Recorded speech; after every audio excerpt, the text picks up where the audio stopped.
వారోత్సవం minister accept చేశారు. ఇప్పుడు వాళ్ళు 1 లక్ష కోట్లు పెట్టడానికి కారణం స్లర్రీ ద్వారా ఐరన్ ఓర్ తీసుకొస్తున్నారు, ఆ పైపుల ద్వారా. ఇట్లా వేరియస్ ఇన్నోవేటివ్ ఐడియాస్తో పోతే తప్ప మనం తక్కువ కాదు, మన ఆలోచన విధానంలో తక్కువ ఉంది, లోపం ఉంది నా లెక్క ప్రకారం. ఓకే సార్, మరొక వివాదాస్పద అంశం ఈ మధ్యకాలంలో ఏంటంటే ఈ మెడికల్ కాలేజీలని ప్రైవేటైజ్ చేసేస్తున్నారు, ప్రైవేట్ వాళ్ళకి ఇచ్చేస్తున్నారు అని మీరు గతం నుంచి ఏమంటున్నారంటే ఈ కాలేజీలని మెయింటైన్ చేయడం ఇది గవర్నమెంట్లో సాధ్యం కాదు, ఇవి ఎఫిషియెంట్గా నడవాలి, యాక్చువల్గా జనానికి ఆరోగ్య సేవలు అందాలి అంటే ఇది పబ్లిక్ ప్రైవేట్ పార్ట్నర్షిప్ ఉండాలి అని. చాలామందికి వచ్చేటువంటి అనుమానం ఏంటంటే మీరు వీటిని పీపీపీ కింద కనుక ఇస్తే అవి ప్రైవేట్ ఆసుపత్రులకి భిన్నంగా ఎట్లా ఉంటాయి, అక్కడికి వెళ్ళి కూడా ఫీజులు కట్టి మెడికల్ సర్వీసెస్ తీసుకోవాల్సిందే కదా, ఏ రకంగా లాభం? అంటే మీరు కాలేజీలు కావాలి, ఇప్పుడు నేను చాలాసార్లు చెప్పాను, నాకు ఫస్ట్ టైం నేను కాలేజీలన్నీ పీపీపీ మోడల్లో ఇచ్చాం, కొన్ని ప్రైవేట్ కాలేజీలు ఇచ్చాం. ప్రైవేటు కాలేజీలు ఇస్తే ఆ రోజు నన్ను అందరూ అపోజ్ చేశారు, నేను బోల్డ్ డెసిషన్ తీసుకున్నా. ఆ రోజు 25-30 ఇంజనీరింగ్ కాలేజీలు ఉంటే over a period of time 200 పైన చేశాం. రంగారెడ్డి జిల్లాలో 8 హై స్కూల్స్ లేవు, 10 హై స్కూల్స్ లేవు. ఇప్పుడు ఎన్ని కాలేజీలు ఉన్నాయి? ఊరికి ఒక ఇంజనీరింగ్ కాలేజ్ వచ్చింది.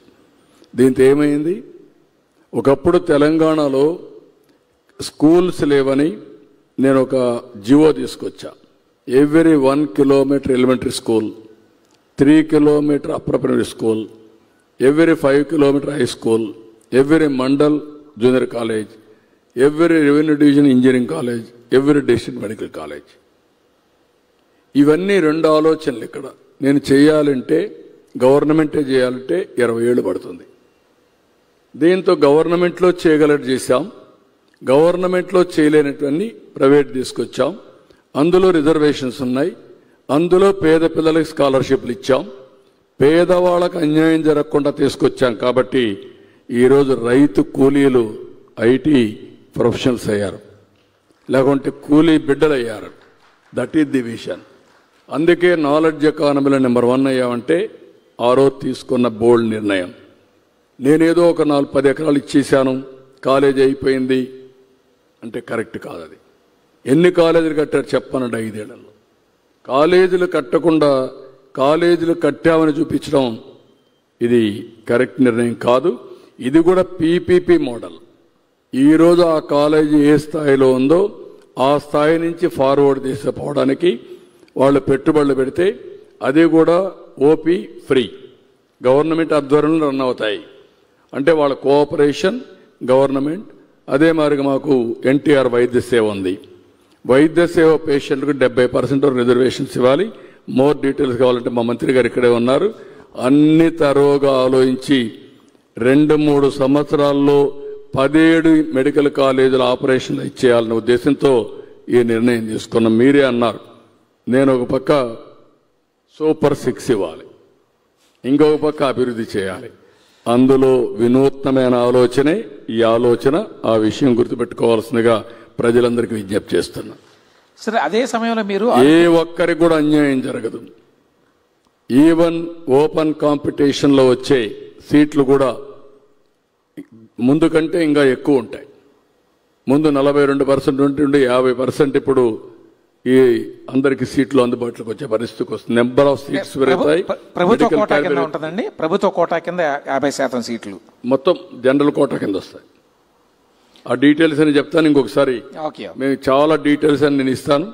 నేను ఏ నిర్ణయం తీసుకున్నా తరోగా 1కి 100 సార్లు ఆలోచించి ప్రజల కోసం తీసుకున్న నిర్ణయాలు తప్ప రాజకీయంగా కాదు. కొంతమంది రాజకీయంగా మాట్లాడితే నేను వాళ్ళకే వదిలిపెడుతున్నా. కొంతమంది బెదిరిస్తే ఇక్కడ ఎవరు భయపడే వాళ్ళు కూడా లేరని మరొకసారి విజ్ఞప్తి చేస్తున్నా.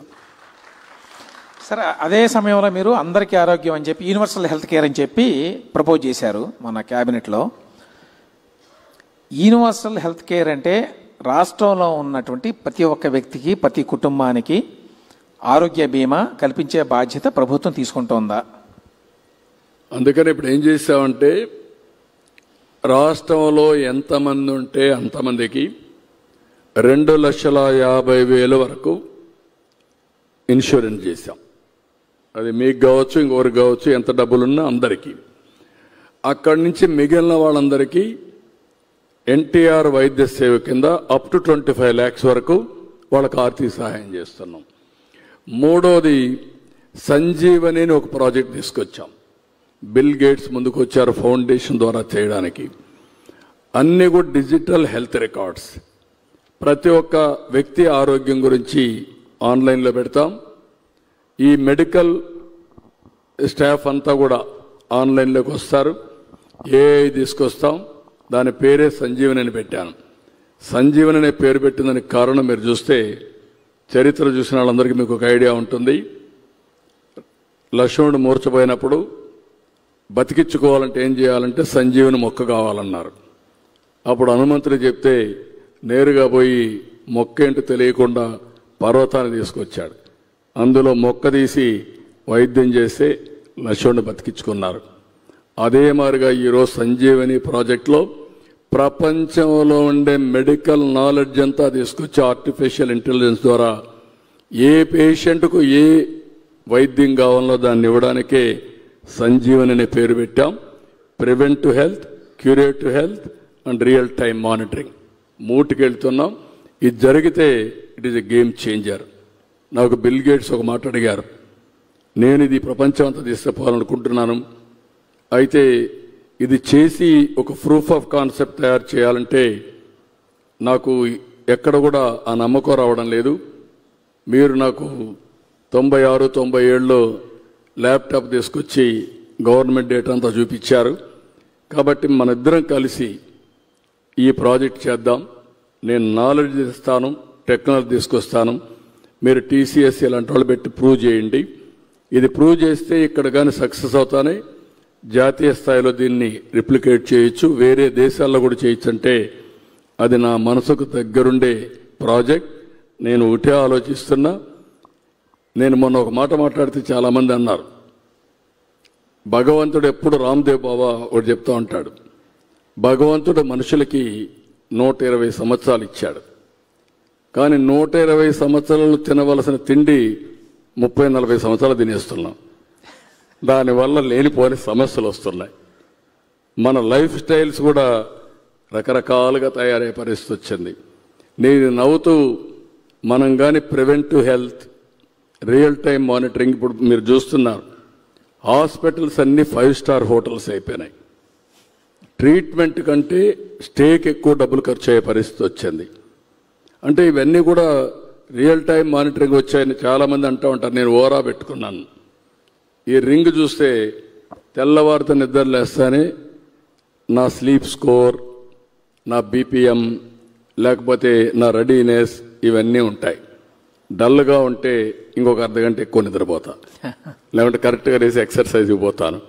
అంటే ఈరోజు వేరబుల్స్ ఎంతవరకు వచ్చాయంటే ఒక ప్రెగ్నెంట్ లేడీని ఎప్పుడు హాస్పిటల్కి పిలిపించాలనో అదే సమయంలో పిలిపించాడుగా. ఆవిడికి రేపు రాబోయే రోజుల్లో BP ఉన్నా లేకుంటే డయాబెటీస్ ఉన్నా రియల్ టైం మానిటర్ చేసే పరిస్థితికి వస్తుంది. అంబులెన్సెస్ ఉన్నాయి, నేరుగా పోయి 1/2 hour ముందు హాస్పిటల్ తీసుకొచ్చే పరిస్థితి వస్తుంది. పక్క రూమ్లో